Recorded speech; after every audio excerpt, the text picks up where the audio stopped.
자, 지금 시간이 2023년 9월 3일 일요일이고요. 오후 2시 10분입니다. 이번에 볼 동영상은 광주 신세계예요. 자, 이제 분기봉부터 보겠습니다. 분기봉. 예전에 그 최저가 모드 이야기를 했었죠. 그 항생 지수하고 상해 지수가 최저가 모드 상태고 분기봉의 저가를 깨면서 최저치로 내려가야 되는 구조를 만들었다 라고 말씀드렸는데, 지금 광주 신세계가 그렇게 생겼어요. 자, 광주 신세계 차트를 보시면 저가가 이렇게 계속 내려가잖아요. 저가 투자 신미도가 계속 내려가고 있는데 이번에도 깼잖아요. 예? 이번에도 깨면서 이걸 현재로 보면 가장 아래로 내려가 있다고요. 보세요. 예, 이게 가장 낮잖아요. 여기서부터 여기까지 따졌을 때 여기가 제일 낮아요. 그죠? 그럼 저가도 여기가 제일 낮아야 돼. 보세요. 저가도 제일 낮잖아요. 예? 그러니까 작년 저점을 깼다고. 이게 연봉으로 보시면 작년 저점이 깨졌다는 얘기예요. 그러니까 우리가 지금 뭐 반도체니 뭐 그 배터리니 이런 종목들을 보면 올라가고 있지만, 일반적인 종목들은 최저가 모드 만들고 이렇게 죽고 있다는 거죠. 그래서 일단 완성은 한 거예요. 예? 지금은 종가는 사실 없어요. 예? 종가에 대한 건 없고 고가에 대한 것도 없습니다. 그러니까 고가가 얼마치 내려가야 되고, 그 다음에 종가가 얼마큼 내려가야 되는지에 대한 정보는 없고 그냥 저가만 최저치를 깨면 되는데, 일단 저가는 최저치를 깼기 때문에 더 내려가도 되지만 올라가도 된다는 거죠. 지금 그런 상황이 있습니다. 그러니까 감아 올린다고 해도 이상하진 않아요. 하지만 저가를 깼잖아요. 그러니까 저가를 깬 행위는 그 봉은 가치가 없는 거예요. 그러니까 지금 분기봉은 이제 매수 가치가 없는 거죠. 자, 월봉으로 가보겠습니다. 월봉도 저가를 깼죠. 예? 월봉도 저가를 깬 상태예요. 그러니까 월봉도 매수 가치가 없어요. 예? 월봉도 매수 가치가 없다. 그러면 월봉도 매수 가치가 없고 분기봉도 매수 가치가 없는 거니까, 예, 지금 매수를 할 수 있는 봉은 월봉이나 분기봉은 아니라는 거예요. 그러니까 저는 저가를 깨는 봉은 매수 가치가 없다고 생각해요. 저가를 깨는 봉은 매수 가치가 없다. 그런데 문제는 누르지 않는다는 거예요. 예?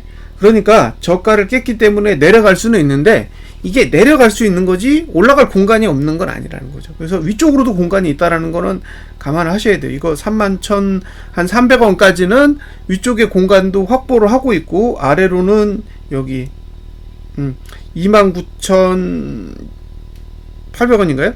네, 29,800원대까지 내려갈 수 있는 공간이 있다는 거예요. 그러니까 위, 아래 다 공간이 있기 때문에 이런 경우 위로 올라가는 것도 문제 없고 아래로 내려가는 것도 문제가 없다는 거예요. 그러니까 제가 하고 싶은 얘기는 관여하지 않는다는 거예요. 예, 관여하지 않는다고. 월봉도 관여하지 않고 분기봉도 관여하지 않아요. 그러면 이제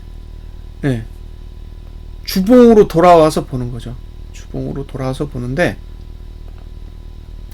지금 이 낙폭과대의 상황을 겪고 있는 게 주봉이란 말이에요. 예? 주봉이 그런 구조를 가지고 있다는 거죠. 그러면 이제 주봉의 환경을 좀 보자고요. 예. 하락할 때 제일 안 좋은 게 뭐냐? 거래량이 늘어나는 거예요. 여기서 거래량이 늘어난다는 건 단순하게 거래량이 줄고 늘고가 아니라 거래량 투자 신미도가 맨 위로 올라가는 거죠. 올라가고 있고, 예, 여기도 지금 올라갔죠. 그러니까 이게 좋은 구조는 아니라는 거예요. 그죠? 좋은 구조가 아니에요. 거래량이 맨 위로 올라가 있잖아. 여기도. 그러면 이게 이제 내려가는데 장애 요인이 없는 거예요. 예? 장애 요인이 없습니다. 내려가는데 장애 요인이 없어요. 아까 월봉을 봤을 때 위로 올라갈 공간도 있고 밑으로 내려갈 공간도 있잖아요. 그쵸? 그러면 이게 지금 위로 올라갈지 아래로 내려갈지 판단을 하셔야 되는데, 간단해요. 저가를 딱 정해요. 저가. 그죠? 그럼 저가를 깨면 어떻게 하겠어요? 아래로 가겠지.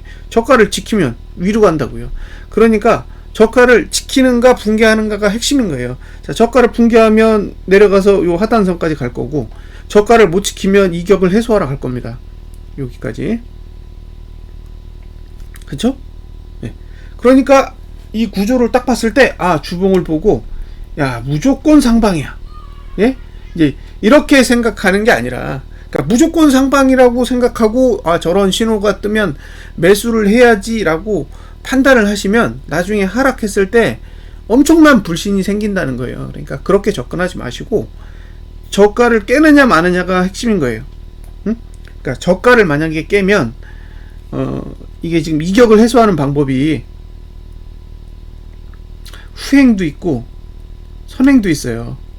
그렇죠? 근데 선행은 무조건 여길 가서 찍는 거예요. 그러니까 선행으로 처리하면 이 구조는 무조건 돈을 버는 거죠. 근데 후행으로 처리한다는 건 뭐냐면, 일부 올라가다가 갑자기 밑으로 쏟아져요. 일부 올라가다가 밑으로 쏟아진다고.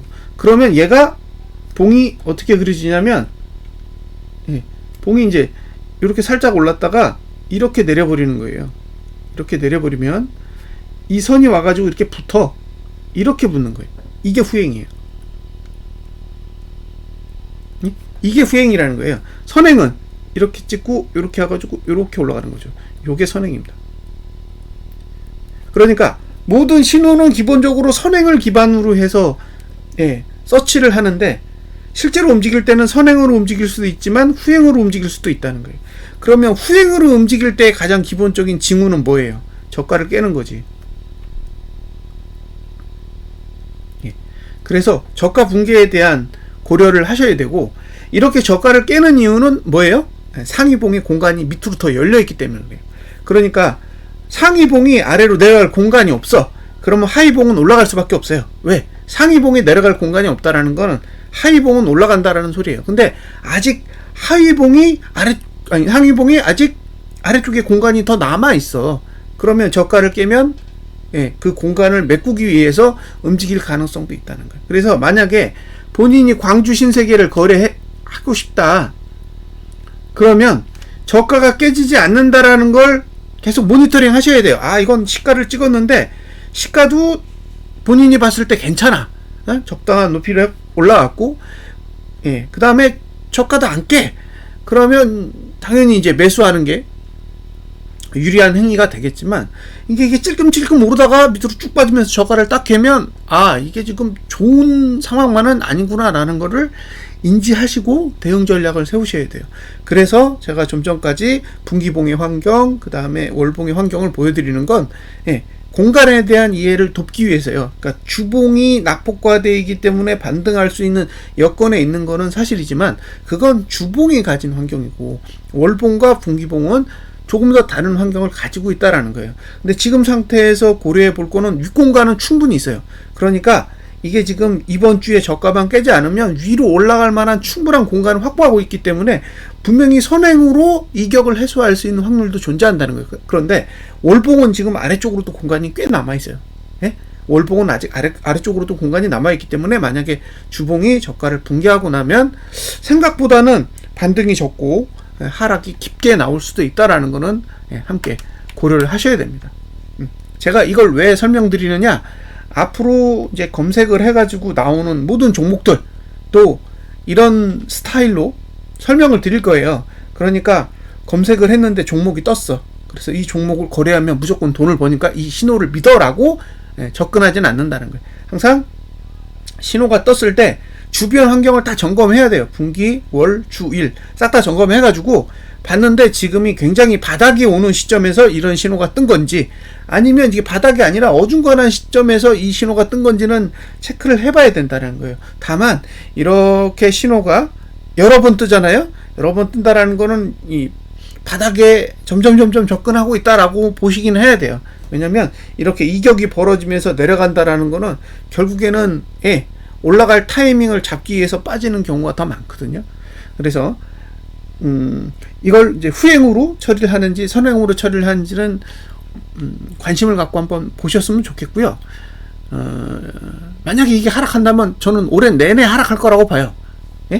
올해 내내 하락하고 분기봉상으로는 내년에는 나쁘지 않아 보여요. 내년에는. 근데 올해는 매트릭스 구조가 다 나쁘기 때문에 이게 오르고 내리고를 떠나서 매트릭스 구조가 다 나빠요. 그러니까 삼성전자, 뭐 SK 하이닉스 포함해서 거의 대부분의 종목들이 올해 매트릭스는 다 좋지 않습니다. 분기보고는 다 그렇게 만들어져 있어요. 자, 정리를 하면 이번 주 저가가 붕괴되지 않으면 이건 이격을 해소하기 위해서 선행으로 움직일 거라고 봐요. 근데 이번 주 저가가 붕괴되면 생각보다는 하락 쪽으로 기울어질 수도 있는 환경을 월봉이 가지고 있기 때문에 한번 그런 부분들을 잘 모니터링 해보시면 좋겠습니다.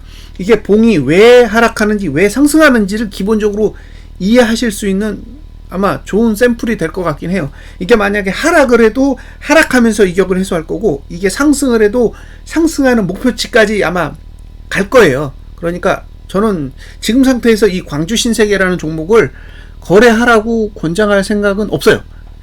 지금은 장이 굉장히 좀 어렵다고 할까? 그러니까 특정 종목은 올라가고 뭐 나머지 종목들은 빠지는 그런 유형의 장이니까. 다만 이게 지금 낙폭과대가 뭘 의미하는지, 그리고 낙폭과대의 환경을 어떻게 해소하는지는 한번 관찰을 해 보셨으면 좋겠습니다. 자, 우선 마치겠습니다. 감사합니다.